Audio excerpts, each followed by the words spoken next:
नमस्कार छात्रों, हम 10वां पाठ महत्वाकांक्षा और लोभ यह देख रहे थे और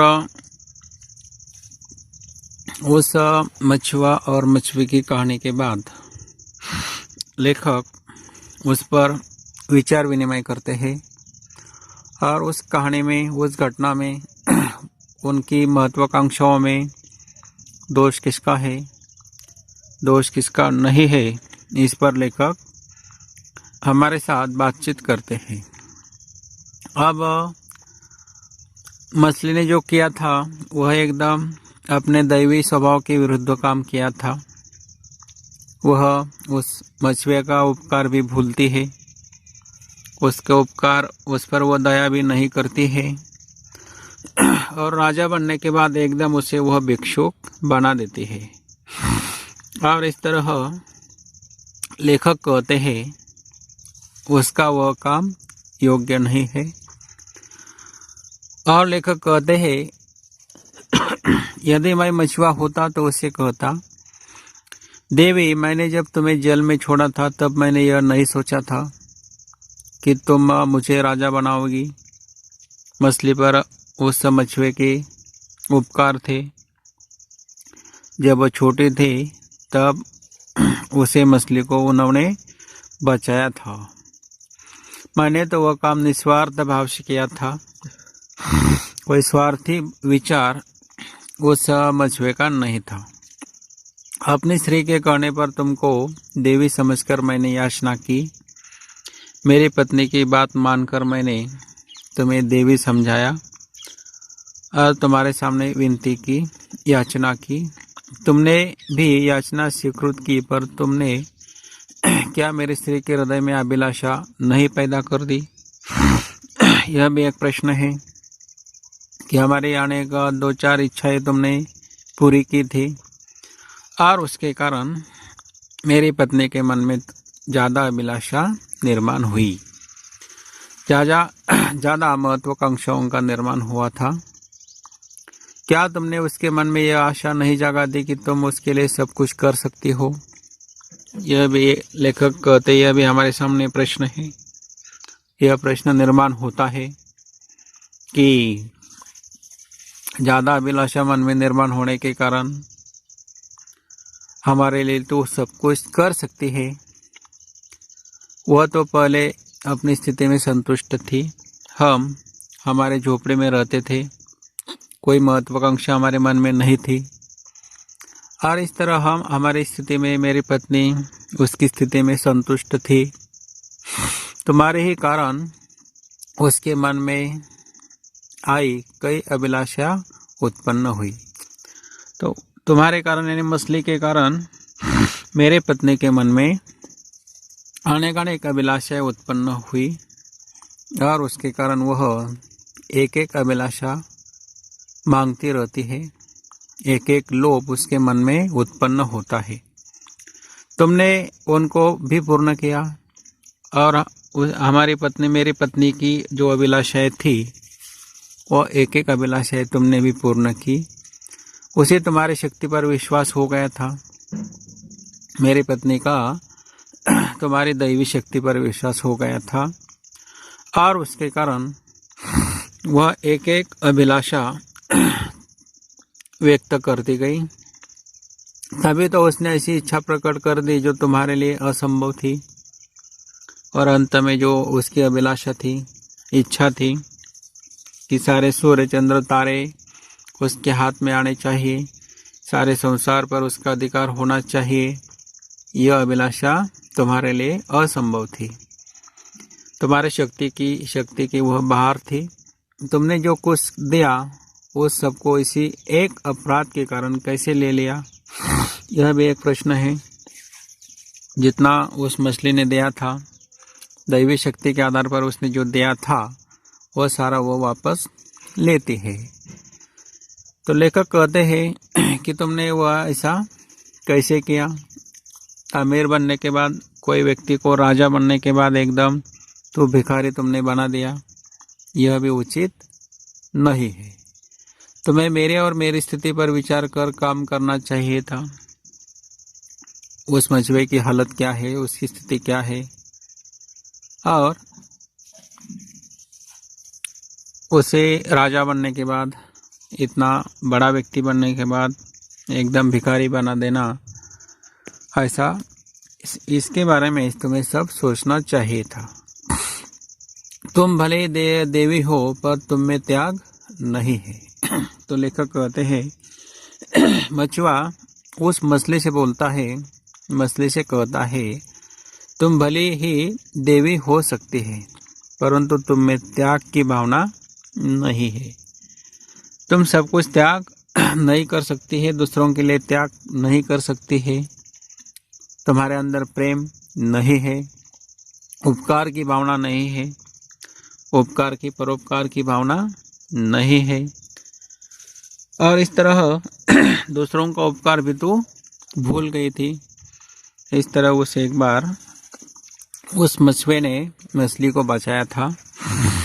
उस लताओं से, पानी में वह अटक गई थी, वहाँ से उसने अलग किया था। तो वह उपकार की भावना भी मछली के अंदर नहीं है, क्षमा नहीं है, दूसरों के प्रति क्षमा नहीं है, क्षमा होनी चाहिए, दूसरों को क्षमा करनी चाहिए, वह भावना भी मछली के अंदर नहीं है, और दया नहीं है, दया यह गुण भी तुम्हारे अंदर नहीं है, क्षमा यह गुण भी तुम्हारे अंदर नहीं है।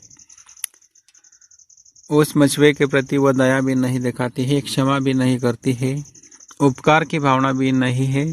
तो इस तरह यह कहानी का अंत होता है। और इस तरह लोगों की महत्वाकांक्षाएं किस तरह होती है, महत्वाकांक्षाएं किस तरह बढ़ती रहती है, लोभ किस तरह बढ़ता रहता है, लोभ के कारण क्या होता है, महत्वाकांक्षाओं के कारण क्या क्या हो सकता है, यह इस कहानी के माध्यम से लेखक उनके विचार व्यक्त करते हैं।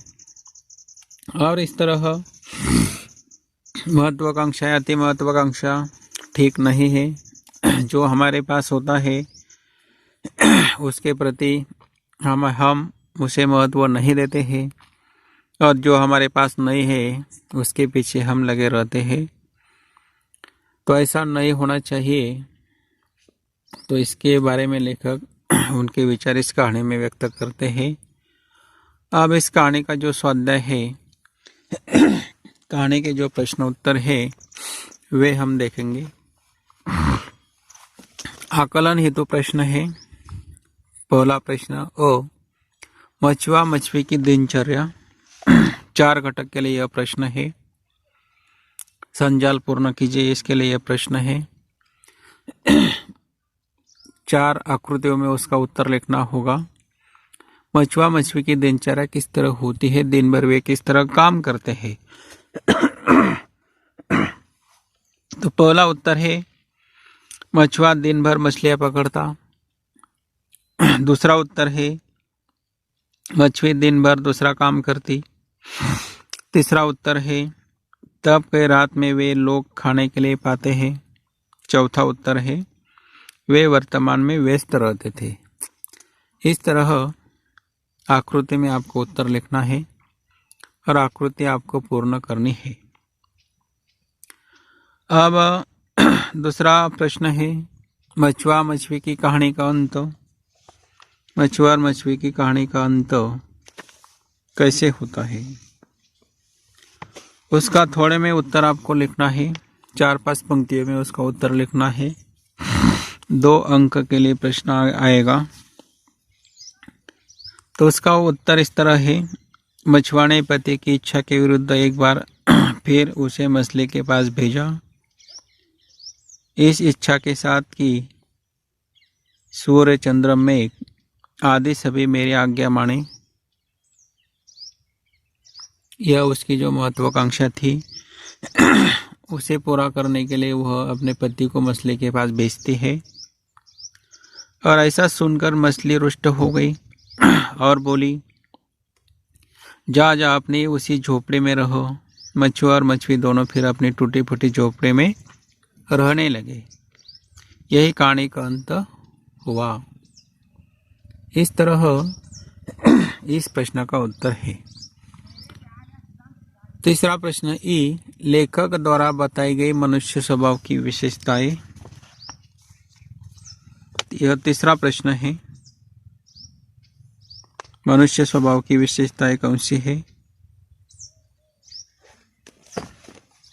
इसका उत्तर भी आपको आकृति में लिखना होगा। 4 घटक के लिए संजाल पूर्ण कीजिए। 4 घटक में इसका उत्तर लिखना होगा। लेखक द्वारा बताई गई मनुष्य स्वभाव की विशेषताएं। तो पहला उत्तर, पहला घटक, पहली आकृति, वह अपने दोषों को छिपाकर दूसरों पर ही दोषारोपण करता है। मनुष्य स्वभाव की विशेषता, पहली विशेषता, मनुष्य अपने दोषों को छिपाकर दूसरों पर ही दोषारोपण करता है। दूसरी विशेषता, दूसरों के कामों को महत्व न देकर अपने ही कामों को महत्व देता है। यह दूसरी विशेषता है। तीसरी विशेषता है, यह निसंकोच कहता है कि मैंने किसी पर उपकार किया। मनुष्य निसंकोच कहता है कि मैंने किसी पर उपकार किया। चौथा उत्तर है, यह नहीं बताता कि उसने हमारी क्या सेवा की। मनुष्य यह नहीं बताता कि उसने हमारी क्या सेवा की। इस तरह मनुष्य स्वभाव की 4 विशेषताएं हैं और उसका उत्तर आपको लिखना है। आगे है शब्द संपदा।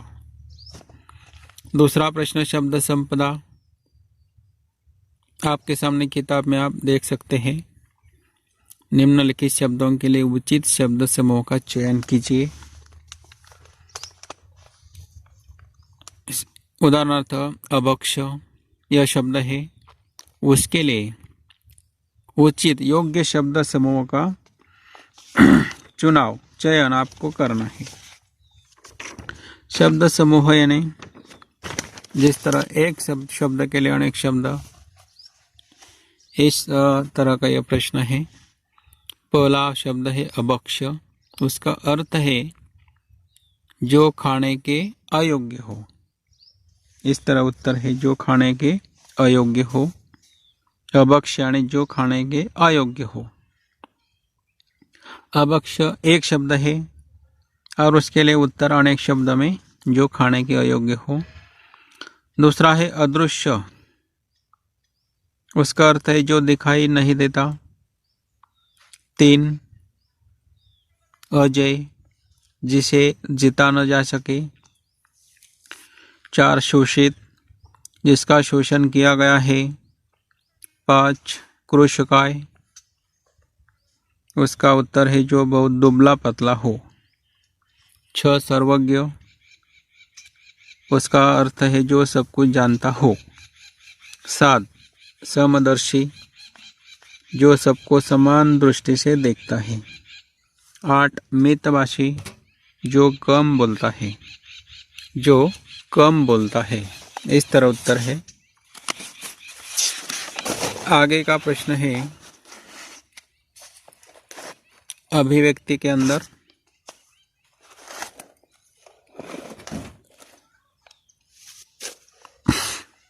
तीसरा प्रश्न है, अति से तो अमृत भी जहर बन जाता है। इस कथन पर अपने विचार प्रकट कीजिए। अति यानी किसी भी घटना की अति होने के बाद, कोई भी घटना, कोई भी काम ज़्यादा होने के बाद, जिस तरह ज़्यादा सोने के बाद या ज़्यादा आराम के बाद, ज़्यादा रात में जगने के कारण क्या होता है, अति से अमृत भी जहर बनता है, ऐसा कहते हैं। यानी कोई भी अति होने के बाद उसका जहर बन जाता है। ज़्यादा खाने के बाद उसका जहर हो सकता है। अमृत का भी जहर होता है। इस कथन पर अपने विचार स्पष्ट कीजिए। तो 10 वाक्यों में, 10 पंक्तियों में इसका उत्तर आपको लिखना है।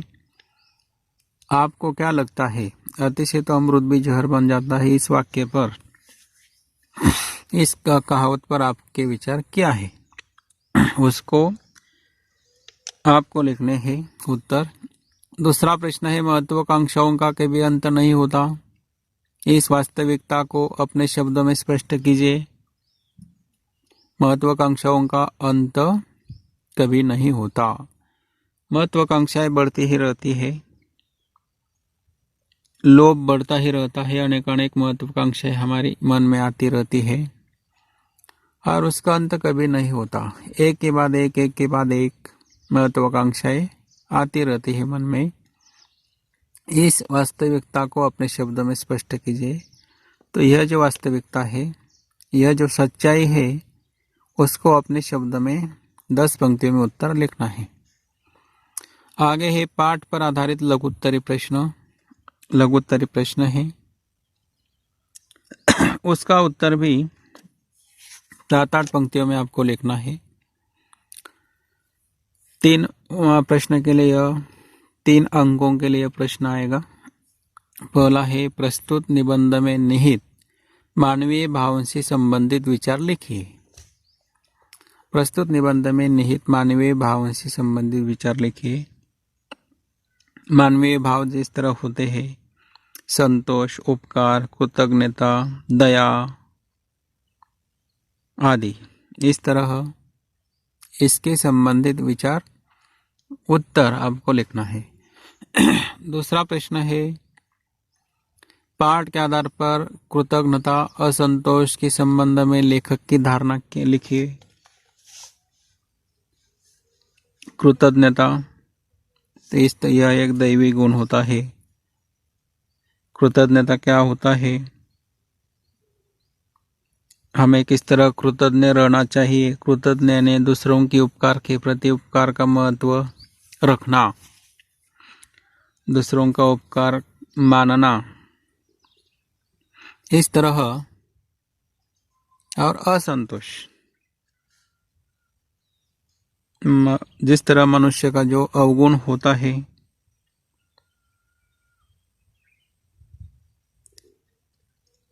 असंतोष। पहला अवगुण है कृतज्ञता और दूसरा अवगुण है असंतोष। कृतज्ञता यानी उपकार को भूलना। कृतज्ञ और कृतज्ञ ऐसे 2 शब्द हैं।